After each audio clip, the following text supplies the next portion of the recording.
कैसे हैं आप? आशा है कोरोना महामारी के दौरान आप सभी अपने घरों पर सुरक्षित होंगे, आनंद होंगे और भारत सरकार तथा डब्ल्यूएचओ की गाइडलाइंस का पूर्णतः पालन करके अपने परिवार, खुद को तथा अपने देश को सुरक्षित रखने का कार्य भली-भांति कर रहे होंगे। आज हम आपको बताने वाले हैं कि भौतिक विज्ञान विभाग राजकीय महाविद्यालय बदायूं ने किस तरीके से आपके भौतिक विज्ञान के पाठ्यक्रम का डिस्ट्रीब्यूशन किया है। तो हम चले महात्मा ज्योतिबा फुले रेलखंड विश्वविद्यालय की वेबसाइट पर। तो इसमें एकेडमिक्स में जाकर कोर्सेस एफिलिएटेड कॉलेजेस के लिए हम ओपन करेंगे और अपने सिलेबस को डाउनलोड कर लेंगे। तो ये है आपका बीएससी थर्ड ईयर का सिलेबस भौतिक विज्ञान के छात्रों के लिए। इसमें पहला पेपर है आपका relativity. This will consist 75 marks. इस पेपर को मेरे द्वारा पढ़ाया जाएगा। और आपका सेकंड पेपर है solid state and nuclear physics. This will also consist 75 marks. This paper will be teach by doctor Shraddha Gupta ji. और तीसरा पेपर है सॉलिड स्टेट इलेक्ट्रॉनिक्स। इस सेकंड पेपर में हम आपको बता दें कि इसमें this portion solid state portion will be teach by Dr. Shraddha Gupta and this nuclear physics portion will be teach by me। तो हम शेयरिंग में इस पेपर को आपको पढ़ाने वाले हैं। और फिर आता है third paper solid state electronics. ये भी इक्वल 75 मार्क्स का है। इसको डॉक्टर श्रद्धा गुप्ता जी पढ़ाएंगे। फिर आपका प्रैक्टिकल्स है जो 75 मार्क्स का है। और इस तरीके से आपके पूरे भौतिक विज्ञान के सिलेबस और उसके प्रैक्टिकल्स का असेसमेंट 300 मार्क्स में विश्वविद्यालय द्वारा किया जाना है। हम देखते हैं कि ये पहला पेपर है relativity and statistical physics. This will be teach bye me.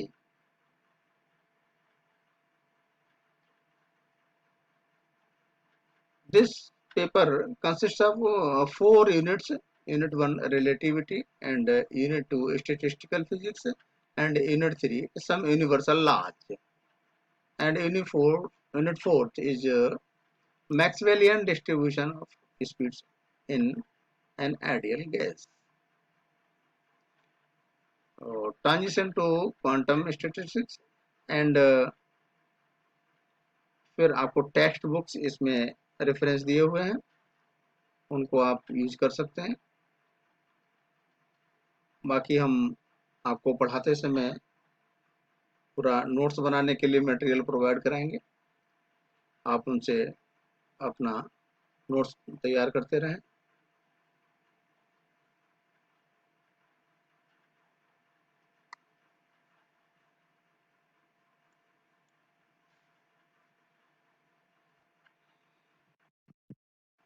Now we come on the main point. What is relativity? तो relativity क्या है, इसको समझने के लिए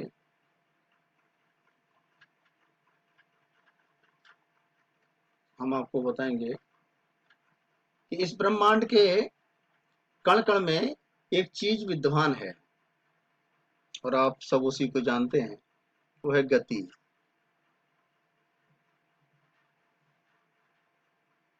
ब्रह्मांड में मौजूद कण कण में गति ब्रह्मांड के जन्म से ही शुरू हो गई, ये सब हम जानते हैं। परंतु पृथ्वी पर मौजूद बुद्धिजीवी मनुष्यों ने गति को करीब 300 साल पहले पहचाना, जब दुनिया में गति को एक नए नाम से जाना, जो सर आइजक न्यूटन हमारे विश्वविख्यात भौतिक वैज्ञानिक थे। न्यूटन के गति के नियमों ने इस दुनिया को समझने के लिए एक नया तरीका दिया। न्यूटन ने बताया कि पृथ्वी पर कोई वस्तु स्थिर या गतिमान अवस्था में तब तक रह सकती है जब तक उस पर कोई बाहरी बल न लगाया जाए। किसी वस्तु पर लगाया गया बल उसकी गति को बढ़ा भी सकता है और घटा भी सकता है। लोगों ने गति को तो समझा, परंतु एक समस्या सामने आई कि गति का निर्धारण कैसे किया जाए। मान लो आप रेलवे प्लेटफॉर्म पर बैठे हो और आपका मित्र ट्रेन में बैठा है और ट्रेन 60 किलोमीटर प्रति घंटा की स्पीड से आपके सामने से गुजर रही है। जैसे ही ट्रेन आपके सामने से गुजरती है तो आपने महसूस किया कि आपका मित्र भी 60 किलोमीटर प्रति घंटा की रफ्तार से जा रहा है। ठीक उसी समय आपका मित्र भी करता है कि उसके साथ ट्रेन में बैठे अन्य व्यक्ति भी उसी अवस्था में बैठे हैं। मतलब ट्रेन में उसके साथ उपस्थित सभी अन्य पैसेंजर्स की गति भी शून्य है। ये वह समस्या थी कि ट्रेन की गति का मान किसके मान पर निर्धारित किया जाए, ट्रेन में बैठे व्यक्ति के अनुमान पर या प्लेटफॉर्म पर बैठे व्यक्ति के अनुमान पर। जवाब था कि दोनों अपने अपनी जगह सही है। किसी भी वस्तु की गति का मान इस बात पर निर्भर करता है कि उसका अनुमान स्थिर होकर लगाया जा रहा है या गतिशील होकर। इसका निष्कर्ष ये है कि गति निरपेक्ष नहीं बल्कि सापेक्ष है। यदि आसान भाषा में कहें तो गति का मान इस बात पर निर्भर करता है कि वह किसके सापेक्ष है। जैसे पृथ्वी अपनी धुरी पर घूम रही है, परंतु हमें महसूस होता है कि पृथ्वी भी स्थिर है और हम भी स्थिर हैं, परंतु अंतरिक्ष में देखने पर पृथ्वी हमें घूमती हुई नजर आती है। अगर हम अंतरिक्ष से देखें तो हमें पृथ्वी घूमती हुई नजर आएगी।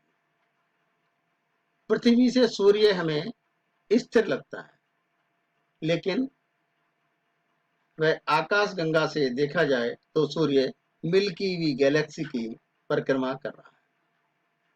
17वीं शताब्दी में भौतिक विज्ञान में सापेक्षता का पहला सिद्धांत दिया गया कि स्थिर या एक गतिमान वस्तु एक समान गति की दिशा में भौतिक विज्ञान के नियम नहीं बदलेंगे। आसान भाषा में कहें तो यदि प्लेटफॉर्म पर बैठे आप कोई एक्सपेरिमेंट कर रहे हैं और उसी एक्सपेरिमेंट को ट्रेन में बैठा आपका मित्र भी कर रहा है, तो दोनों के परिणाम, उनके रिजल्ट समान होंगे। न्यूटन के समय से चले आ रहे क्लासिकल थ्योरी ऑफ रिलेटिविटी को 19वीं सदी में चुनौती मिली, जब मैक्सवेल नामक वैज्ञानिक के सिद्धांत पर प्रयोग किया गया तो पाया कि ब्रह्मांड में एक ऐसी गति भी मौजूद है जो किसी के सापेक्ष नहीं बल्कि निरपेक्ष है और इसका मान भी स्थिर है। वह है प्रकाश की गति। हम जानते हैं कि प्रकाश एक यूनिफॉर्म स्पीड से चलता है जिसका मान 3 लाख किलोमीटर प्रति सेकंड है। मैकेल्सन और मोर्ले नामक वैज्ञानिकों ने यह सिद्ध किया कि प्रकाश की गति किसी माध्यम पर निर्भर नहीं करती है। अब चाहे आप प्रकाश की गति को स्थिर होकर देखो या गतिमान होकर। आइए इसको हम एक उदाहरण से समझते हैं।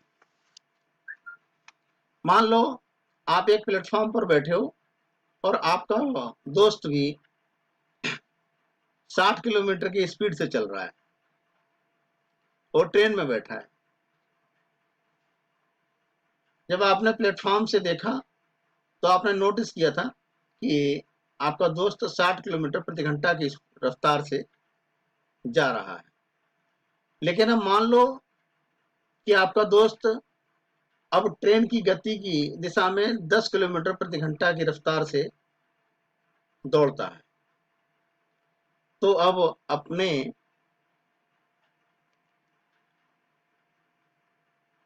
दृष्टिकोण से आपने नोटिस किया कि आपके दोस्त की गति 70 किलोमीटर प्रति घंटा हो गई, क्योंकि आपके दोस्त की गति उस गतिमान ट्रेन की गति में जुड़ गई।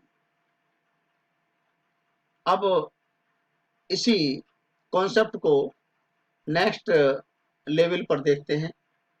वैसे ऐसा कभी होगा तो नहीं, परंतु मान लेते हैं कि ट्रेन की गति प्रकाश की गति के बराबर है और आपका दोस्त भी प्रकाश की गति से ही ट्रेन की गति की दिशा में दौड़ रहा है।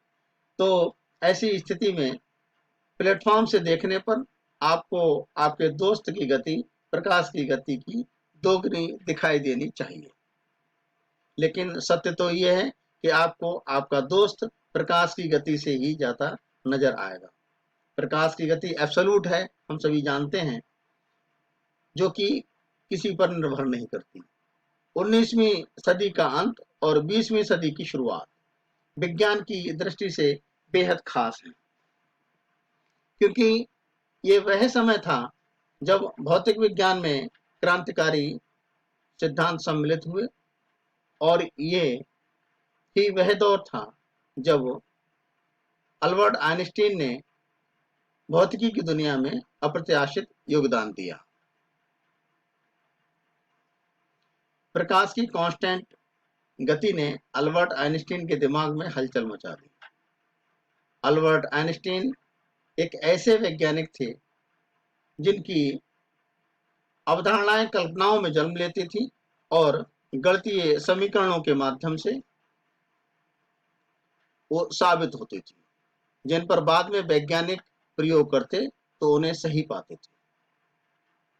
आइंस्टीन ने कल्पना की कि एक ऐसा क्या कारण है कि प्रत्येक स्थिति में प्रकाश की गति नियत रहती है। उन्होंने कल्पना की कि ऐसी क्या घटना घटेगी जब वह प्रकाश की गति से ट्रेवल करेंगे। कल्पना करने के साथ साथ उन्होंने गति के सूत्र को भी ध्यान में रखा। वो सब हम जानते हैं, चाल बराबर दूरी बटा समय। जो किसी भी वस्तु की चाल ट्रेवल्ड डिस्टेंस और उसमें लगे गए समय के अनुपात के बराबर होती है। उन्होंने अपनी कल्पना में पाया कि स्पीड का मान दूरी और समय के अनुपात पर निर्भर करता है। यदि प्रकाश की गति नियत है तो इसका मतलब यह है कि उसकी गति में कोई बदलाव नहीं हो रहा है, बल्कि दूरी और समय अपने आप को बदल ले रहे हैं।